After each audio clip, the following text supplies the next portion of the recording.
Hey guys, this is Justin, and I am really honored today to be talking to an incredible young chef who was a participant on season 20 of Hell's Kitchen Young Guns. She finished just short of getting a black jacket, but we're honestly really proud of her for all of the incredible work she did throughout the season. She hails from San Antonio, Texas, and she has a lot of cool recipes on her website that you can discover for yourself that are healthy eating options, vegan friendly, and honestly look really delicious to me. Emily Hersh, thank you so much for joining us today, Emily. Thank you so much, Justin. Thank you for those sweet words. I'm very honored to be here and I'm excited to chat. Absolutely. And you're this girl from Texas. You lived a really simple life. You were just an ordinary person. And then you auditioned for Hell's Kitchen and everything changed. How was the casting process like to get on the show? So it's actually a really funny story of how they found me, because usually Hell's Kitchen is a bunch of chefs who are these seasoned pros in their 30s, 40s, executive chefs, owners of restaurants. And so I never even thought that I could have a chance to be on this kind of show because I'm so young. And so about 4 months, a lot of people don't know this, about 4 months into my cooking career, I get a LinkedIn message from a casting agent saying, hey, we're looking for some young chefs to audition for the show. Would you like to? And at first I thought, all right, well, this is a scam. How am I gonna like deal with this? I have no idea if this is real or not. Luckily it ends up being real. So I think this round they reached out to a lot of young chefs because young chefs just don't think to apply to this kind of, but luckily this season was specifically for younger chefs who wanted to learn and grow, and we got to do that under one of the best chefs in the world. So I'm feel really honored with how it all happened and kind of the serendipity of it. What was that moment like when they told you that you actually made it onto the show? Was it like pure excitement for you? It was very mixed feelings because I know that Hell's Kitchen is a very meat-centric competition, and being a trained vegetarian chef, having only really trained with chicken and fish, not beef Wellingtons or New York strips, I was extremely excited for the first second, and then the second I went, oh, well, now I gotta learn that, so let's go back to Texas and find out how to cook a steak. Well, honestly, I bet it was incredible to make your way to Vegas and to actually be our participant on the show with so many other great young chefs around the country. What was a sole moment on the show that really tested you in any way as a chef? There were so many. From having to work the meat station, the very first dinner service, to having to cook for my life.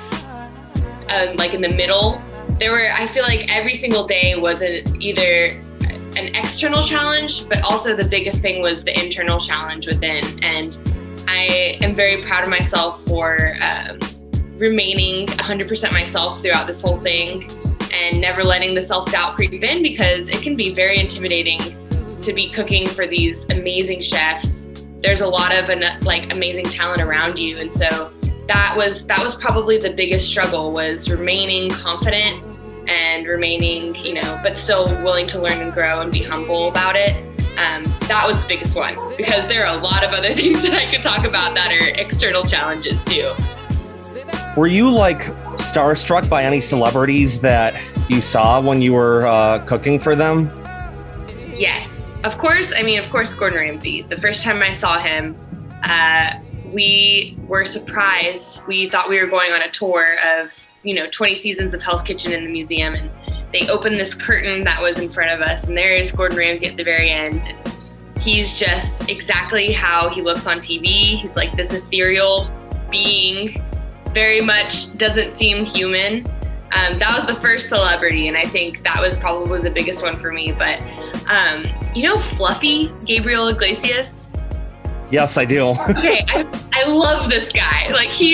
He is amazing. I always looked at his stand-ups and I knew who he was, and That was probably the biggest person that I was really excited to meet. He was one of the guests on the blue team when I was on the blue team. And I remember I served him dessert, and it was bruleed like bananas and like a chocolate souffle or something. But I forgot what the name of it was. So I remember I served it to him and I went, "Hi, thank you so much for coming. Here are some torched bananas." And he goes, "Well, I love anything torched." And also a lot of people that I didn't know before. So it was cool to know about these people and see, just a bunch of amazing, passionate, talented people in one room. What was it like working with Gordon Ramsay? Like, that must have been just a surreal experience for you to see him in the flesh every single day with his interesting cooking career, to say the least. Yeah, it was otherworldly. I think he really took the role of a mentor with this cast because we were so young. And just to see that other side of him, because you see the tough side, the executive chef side, which is very, I would say, familiar to everybody who is stepping on the set, because in the kitchen, that's just how chefs are. Unfortunately, people get pretty intense, but we're just used to it. So I prepared for that, but I wasn't prepared for the tenderness and the fatherly role that he showed all of us, and how he gave us such amazing advice and how he was such an amazing coach. It was just a really, really cool thing to see. And especially there was an episode where he took each one of us to his office and told us the things we were excelling in and the things we needed to work on. And it's crazy, like that he's taking the time to really just make it more than a TV show. He's really thinking of it as this boot camp and as this like second culinary school for us. So behind the scenes, from what we actually see on television, he's actually a really genuine, nice guy who wants to see you guys succeed. So genuine, so sweet, such a goofball. He's like such a jokester. It's really funny. You can see the dad jokes come out a lot behind the camera.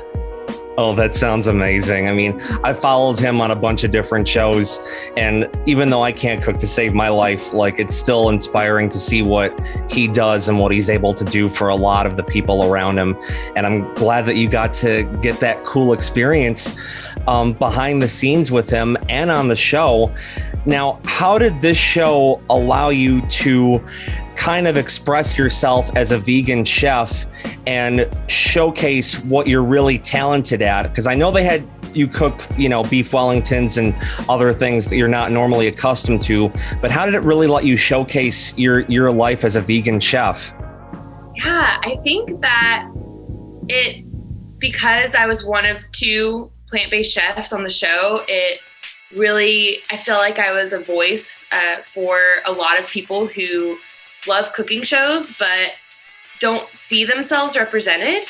And so to be able to be that plant-based chef who can be a representation on such an awesome show and still be able to be well-rounded was really special to me. There were a couple times where I was able to cook vegan for Chef Ramsay, which was awesome.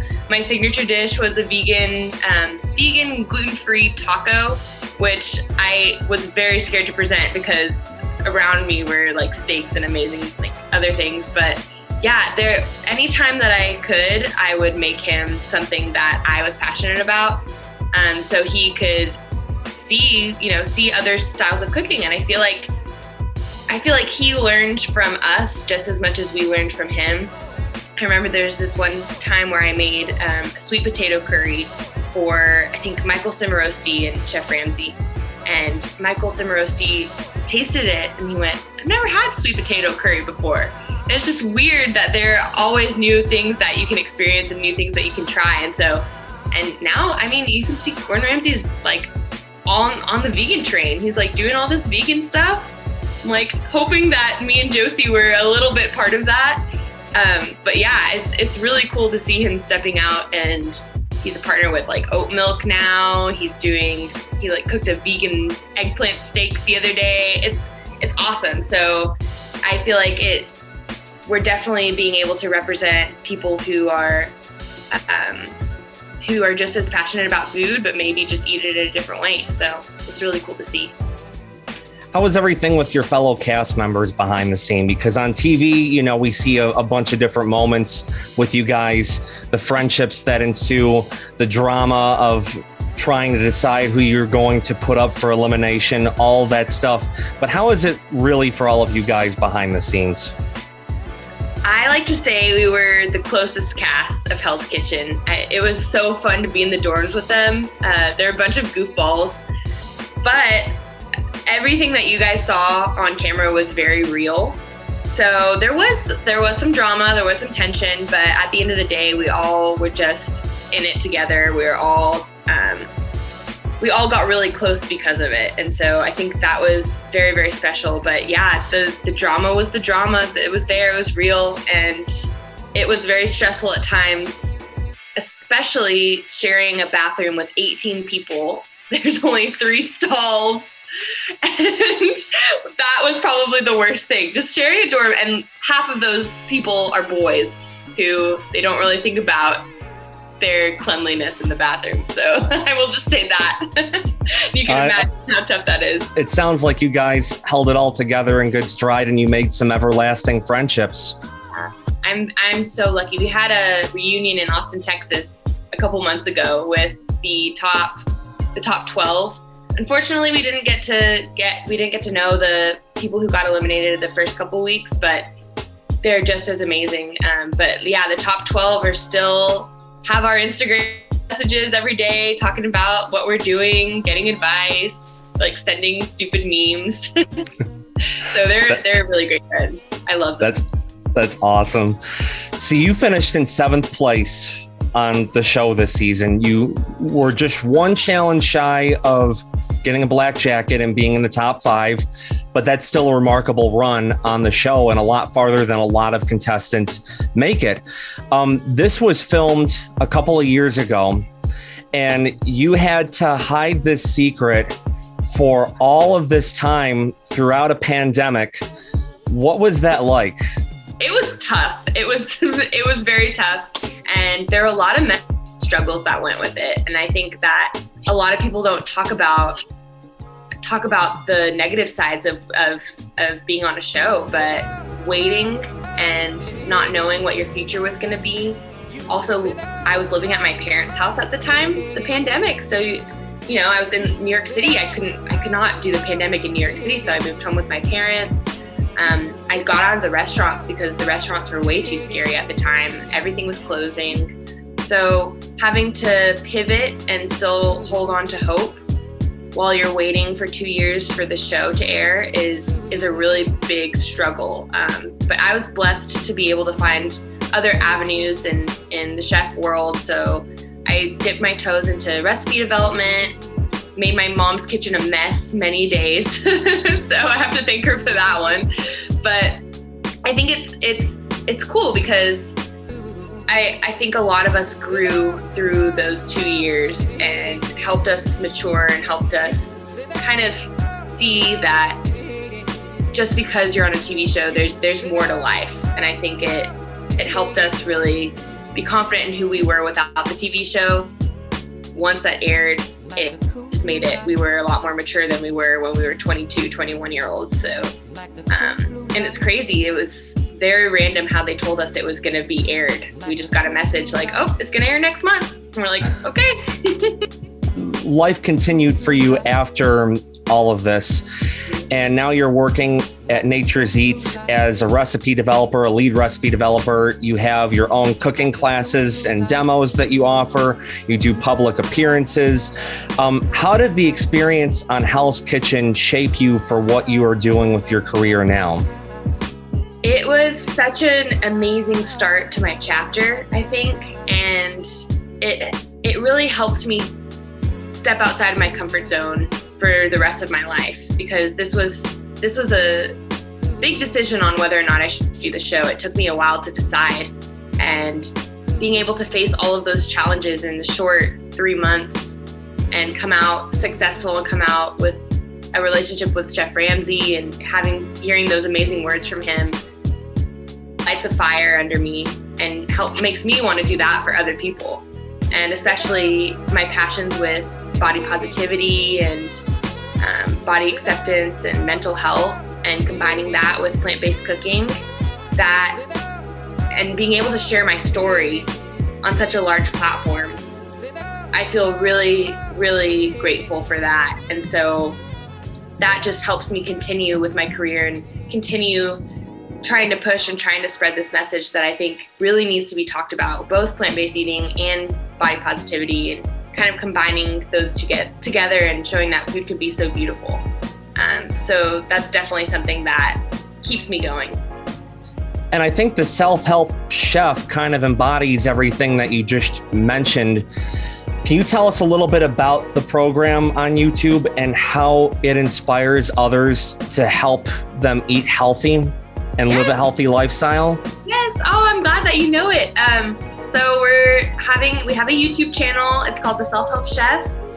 It's a combination of mental, physical, and spiritual health and plant-based cooking. And we bring on experts in their field. So yoga instructors, therapists, who else do we have? We have dietitians, and next season is coming up soon. So I'm very excited to be showing you guys the next season. But the whole first season we just finished is up on YouTube, and we just talk about holistic health and wellness in a very personable, non-intimidating way. And we talk about things in holistic wellness that I think are not talked about and are not mainstream, but are very, very important and are very, very healing to listen to and to maybe practice in your own life. And also we cook some awesome plant-based food too. So if you're looking on Plant-Based Cooking 101, or if you want some really delicious, comforting food that you can also get your veggies in, give it a watch. It was really fun to film, so I hope it's fun to watch as well. And there's really a lot of options out there for healthy eating. And I was looking at your website. I had no idea that purple sweet potatoes were actually a thing, but right? I couldn't believe it that they were. What are some of your favorite recipes that you've developed over the years that really promote this healthy eating lifestyle? Yeah, I think my favorite thing about plant-based eating is just the creativity of it. And so everybody needs a creative outlet. And so cooking is already one, but kind of going to that next level and seeing what you can do with vegetables is just so cool to me. And so I think my favorite ones that I've created so far are, I do a pulled pork, but instead of pork, it's eggplant. And so it was really fun to create. All you do is you roast off some eggplants, and then you take your 2 forks, you pull the eggplant, you saute it in some barbecue sauce, and it's as simple as that. And I really think it's important to make these recipes simple so people can actually do them. And they're not all these steps that are just like, what? I don't know what this term means. So that's a really good one that I don't think is on my website, so I need to put that up there. And then another one, I think it's got to be the gnocchi. I really, really enjoyed making that one. Just it's beautiful. It's very visually appealing, and it also tastes really great. So there are a lot of more recipes coming out. I think on the show we did a mac and cheese, but it was a truffle mac, which truffle is like my favorite thing in the world. So there's a lot. And if you want to just create yourself, and that's how I started, was just being creative in the kitchen and just not being afraid to mess up. And you can create some amazing things. So you do a lot of different cooking classes and demos and things like that. What are some of those experiences that you offer that people can partake in? Yeah, so I do private and community cooking classes. So if you want to have a family dinner, or if you want to do something in your corporate world and in your community or company, I offer those. And then also just cooking demos for different, I think the last one I did was at like a monthly meeting. So just fun things that people to add to things that might be mundane, just to spice things up a little bit. I love spreading my message of it's not my message, it's everybody's message. It's a big message, but spreading the message of plant-based eating and just tying that to happiness and love, and just spreading the love. So anyway, I can do that. And you can find you can contact me about cooking classes in my website. And I also speak about my story because I think that's really important to talk about as well. So that's been also very rewarding and very fun. And what is your website where people can contact you, along with any social media pages that you have? My website is chefemilyhersh.com, and Instagram is Chef Emily Hersh, but underscore after every word, kind of complicated. And then everything else is just Chef Emily Hersh. So easy, it's all the same. So you can find me there. What's one bit of advice that you would give to somebody who's around your age that's looking to start with cooking of any type, or maybe even any career path whatsoever, and they're just kind of questioning it and wondering if it's the right thing to do? What would you tell that person? Yeah, I think for me, I found my career after college, so it was kind of late. But I think that the advice I can give is it's never too late to follow your dream. Take a deep breath and dive head first, and keep putting yourself in situations that make you uncomfortable, because you really find out who you are on the inside and what your passions are and what you were meant to do. And just go for it and believe in yourself. And it really, really helps, and it really helps you find your passions and your people. And Chef Emily Hersh from San Antonio, Texas, thank you so much for joining me today. Thank you so much, Justin. I'm so excited to be here, and thank you for letting me talk with you.